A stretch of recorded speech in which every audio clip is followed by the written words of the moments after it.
Welcome everyone to 100% LCFC. I'm Lee Chapman. Give me a follow at Lee_Chappy. On today's show, we have 100% Chelsea, Mr.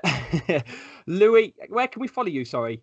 So if you can find me on obviously 100% Chelsea, just type there on Twitter, obviously Facebook if people still use that, Snapchat, Instagram. You can find us all across there. Find me on my personal Louis_Beneventi on Twitter. And if I say anything wrong, feel free to abuse me on there.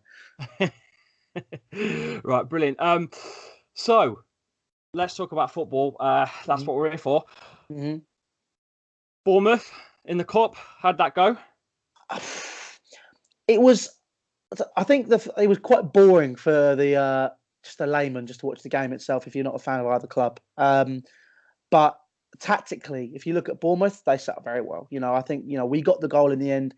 It was deserved. We had a lot of the ball, but to be honest, having a lot of the ball doesn't necessarily mean you win games, as seen by Leicester winning the league a few years ago, having one of the worst ball possession, some of the worst possession in the league. It was frustrating, I think, to say the least, because Bournemouth set up with a 5 at the back, and we seemed too focused on making it look pretty. I had some guys sat behind me, right? It kept going, "Oh, what a pass! What a beautiful pass! Oh, what an amazing place of football this is!" And I'm sat there going, "If you're going side to side, it's not going anywhere." So I think I saw a stat where only 18% of moves where we made 10 passes or more have actually ended up in the box. So I mean, it's not really. We're doing okay. We're winning. It sounds like you're under Pure like us at the minute. We're in the same boat. We just passed the ball sideways with no attacking threat going forward. And possession-wise, on the Man City game in the week was something ridiculous, like 78% possession to Man City.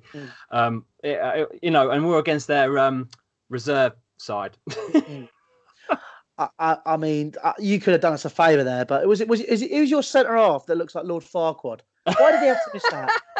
Why did he have to miss that? That penalty, my God! I mean, I don't understand why we even. I don't know. I don't know why Pure didn't have any attacking forwards to play for a penalty, because he played. I think it was Fuchs who missed. Lord Farquaad, Mr. Soyuncu. Turkish international, by the way, that's who you're asking about. Yeah. Controversially, he can't talk English. That's why he didn't get placed in the squad. Who buys these freaking players? I mean, that's a difficult one. I mean, are there any other Turkish-speaking players in the squad, though? No. Where did you buy him from? You know what? I couldn't even remember. I ain't got foggiest, mate. I ain't got foggiest. Because the thing is, it just happened like it literally a click of a finger. I think we were about 2 games into the season, just before the window shuts, and I think it just came in from nowhere. There's no rumours, Leicester have been linked to such and such. He just walked in, like, and then you didn't see him. You didn't see him play or anything because he can't talk English. just watching him, just like going. When it happened, I think it was literally sitting going, who? And yeah, those guys on Twitter going, "Oh yeah, I've heard all about this guy. Absolutely amazing player." They're going, "Oh God, here we go." Yeah, and he just hasn't played. Yeah. I'll tell you what, though, great signing for Leicester, James Maddison. Honestly, last season when we played Norwich in the cup, I would drop the hat. I'd have had him. Oh, mate. Because my favourite thing about James Maddison is he likes to give a bit of lip. He likes that. But they were playing towards the Matty Harding end. Some fan on the front row started going for him. He turned around, started going straight back for him. And then when the guy tried to jump over the side, there's a thing on there was a video that went around. Guy tried to jump over the side and go for him, got picked up by the police and dragged away. He dropped his fags. James Maddison just went up to him, gave him his fags back. I was like, oh, so they're going fair play. I like someone who's a little bit cheeky, and I think as a player as well. I mean, obviously he was under 21 international for England. He's an amazing player. I rate him so highly. I don't think he'll be at Leicester for too long, to be quite honest. With the way that we're going and the whole Pure situation, which I've just told you about off camera, about the Jamie Vardy has just come out and stated that he's not playing well under Pure and stuff. I mean, you don't say things like that out loud in public. I don't think it's not pro for me. So that to me signals another player above the manager. He's basically wanting him out. That's how I read that. But who would you bring in? Like realistically, who would be the option that would? I don't know, because we're outside of that top 6 bracket, aren't we? Really. Yeah.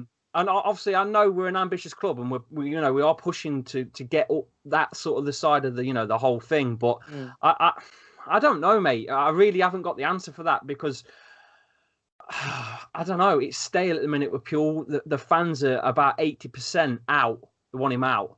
And this is going off of only a month and a half ago of a terrible incident with Mr. Vashai's helicopter and all that.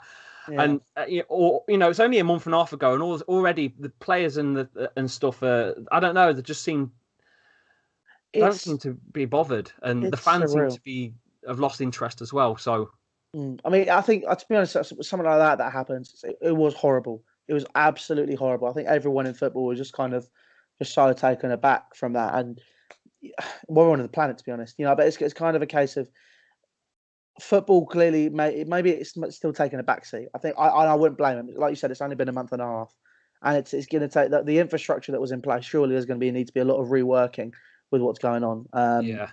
So I mean, to be honest, I think that's you'd probably be stuck with Pure for the season.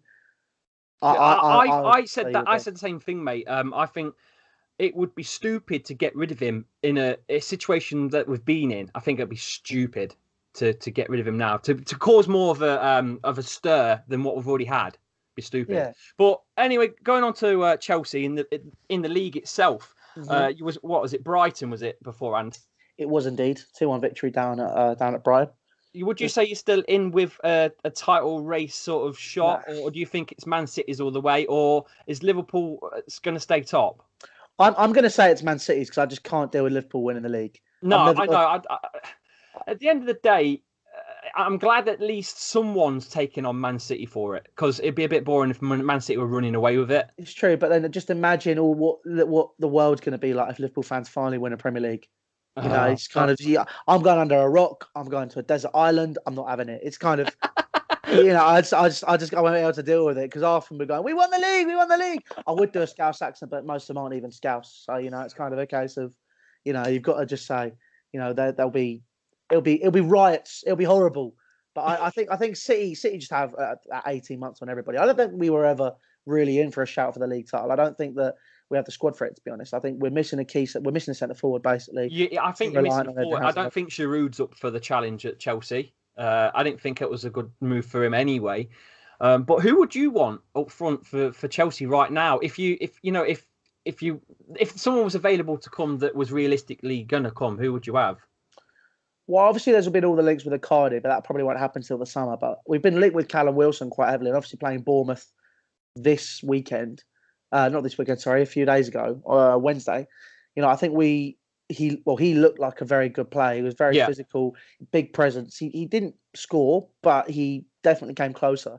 And I'm thinking if he had the service that he can get at Chelsea, the likes of Hazard, Pedro, Kovacic, Jorginho, Loftus-Cheek, Barkley, I would say Willian, but Willian doesn't really have, in terms of primary statistics, for goals and assists, Willian doesn't really contribute. There was that stat going around of he's created the most chances in the Europa League.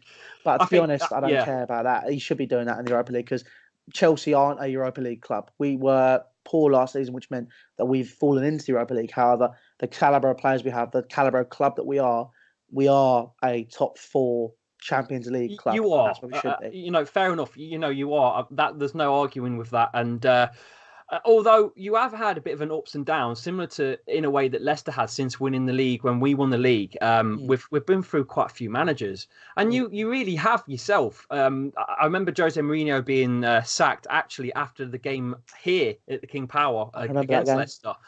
And since then, you have been sort of up and down with managers. Conte walked in and he's gone, and you found some stability now, or do you think it's still a case of maybe not? I think it's too early to tell. I think it's only been a few months with Maurizio Sarri in charge, and I think that he's offered basically what everyone was calling out for last season of a beautiful style of football. We are getting that now. Now I'm the type of guy who just wants to see results. I don't care if it comes off someone's arse. I just want us. I'm going to quote that on the podcast, all right? Far away, mate. Listen, if I do not care if it comes off someone's arse, just as long as it goes in the back of the net and we win the game. That is a caption for the podcast image later when this goes out. I don't care if it comes off his arse. No, it's true though. It's like all these people, like what I was saying earlier, the guy go, "Oh, what a beautiful pass! Yeah. That was superb." Yeah, if it's going forward and it's unlocking the defense and it all comes together at the end, so Yeah. be it. But I think it's just the overarching nature. Now he's stamped his authority in terms of the style of football. He needs a couple more players to see it work properly, to see it really push forward in terms of the league itself and what we can give to it.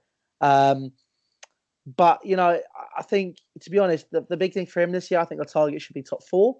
We're currently in the semi-finals of the Carabao Cup, obviously. Yeah. So we can And you've potentially got a great tie with Spurs. I can't wait for you to watch that. And I will be rooting for you guys because the boys in blue are the ones to cheer for, I think. I think the Premier League stayed blue since Leicester won it. It has. It has stayed blue. So let's keep it blue in some form of way. It was blue before that as well. I think it's been blue since like 2014. Wow. City, us, you, us. I'll take that. And then City. I'll take that. As long as it don't go red. Oh, I don't think white. It will. Or white. Oh, isn't it Derby like supposed to be your? Yeah, I mean we're not keen on Derby, but I think we've sort of got an imaginary rivalry with Spurs, to be honest, because of obviously nicking the Premier League from them and all that. Not letting them in on 2016. Spurs will never win the Premier League, not for a while anyway. Well, they're never strong, but I think they're a good side. They're a top four contender side now. I think. They've had Champions League football back to back, and it's where I think Leicester need and want to be, but I think we're quite a few years off on that. So, just moving on back to what you mentioned about centre forwards for Chelsea. Do you think Jamie Vardy would be a good fit for you? Because of obviously today saying that he's not keen on the way that people plays and blah blah blah. The chances are he could just think, I'm 32. This is my last chance to get a big payday. Yeah. I mean, Danny Drinkwater did it with you guys, and look where he is. He's not even getting in the squad. I think I've seen today that the manager it says there's no place for him. Is that right? He basically said his future's up to Danny Drinkwater. He said, look, if he wants to leave, he can leave. If he wants to stay and fight for his place, he can. Yeah. And I don't think he was ever good enough to be at Chelsea, to be quite honest. The year we won the league, he was on fire.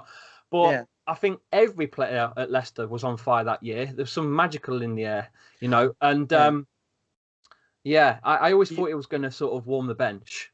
Yeah, I think, well, to be honest, you also had N'Golo Kante that season he won the league. And, since he's come to us, he's been absolutely astonishing. Yeah. And didn't your manager say there's no space for him as well? No, he liked Kante. He just wants him to try and translate into a more box-to-box forward role. Yeah.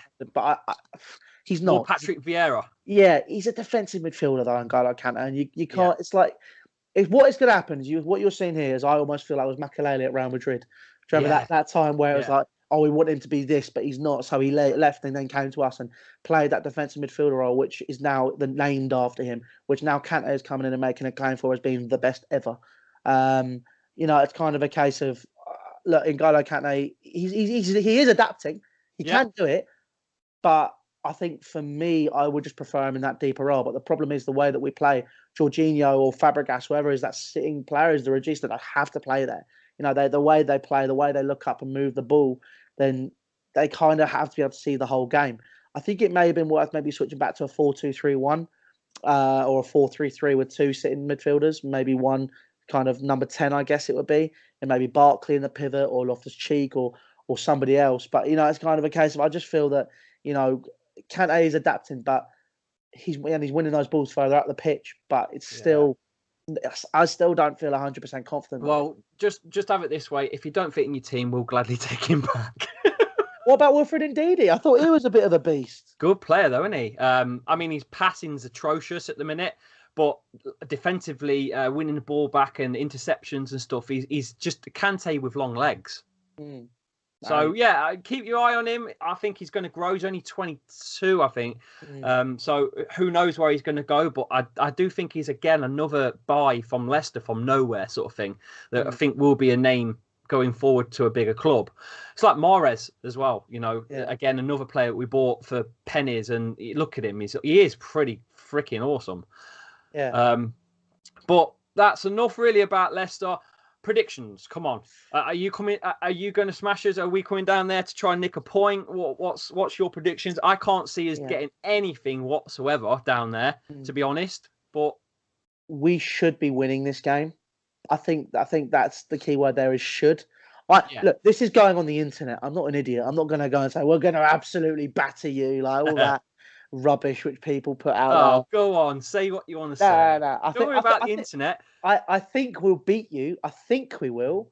I think it could be 2-1. I think you'll get one. You've got Jamie Vardy. You know that's all you need. He needs to be fit. Well, I mean, is he not fit? Well, he didn't play in the cup game in the week. Benched. He weren't even benched. He was put in the in his family's box, so he's watching from the box, and he weren't fit at the weekend either. So I don't know. I mean, if he's not playing, I think it could be difficult for you guys. But I think, honestly, I think we'll get it 2-1. It's going to be a tight affair. It's going to be a very good game of football. Okay, so 2-1 is Louis' prediction. Get those in the comments on the podcast, on SoundCloud, on iTunes, via Facebook and YouTube. You can follow us at 100LCFC on Twitter and on Facebook. Don't forget to follow Loserpool, my personal sponsors, loserpool.com. Place a bet on a losing team in the Premier League. If they lose, you go through to the next round. Last man standing is declared the winner. Guaranteed £1,000. Loserpool.com. Cheers for coming on, Louis, and I shall join you on your podcast, maybe, or maybe a video or something, because you do loads of stuff on YouTube, don't you? It will be vlogs and it's going to be a video. It'll be opposition analysis. We're moving into podcast soon. We haven't done that yet, but it's that's something we're going to tackle in the new year, 100%. I've got some boys that you can speak to about podcasts as well, so awesome. We'll keep in touch. Definitely. Take care, Lee. Thank you for having me. Cool, man. Cheers. Thanks. Bye. Okay, so that wraps it up for today. Thank you for listening on SoundCloud and iTunes. Make sure you also follow us on Facebook and on Twitter at 100LCFC. Follow me at Lee_Chappie on Twitter. And above all else, stay completely 100% LCFC. Come on, Leicester!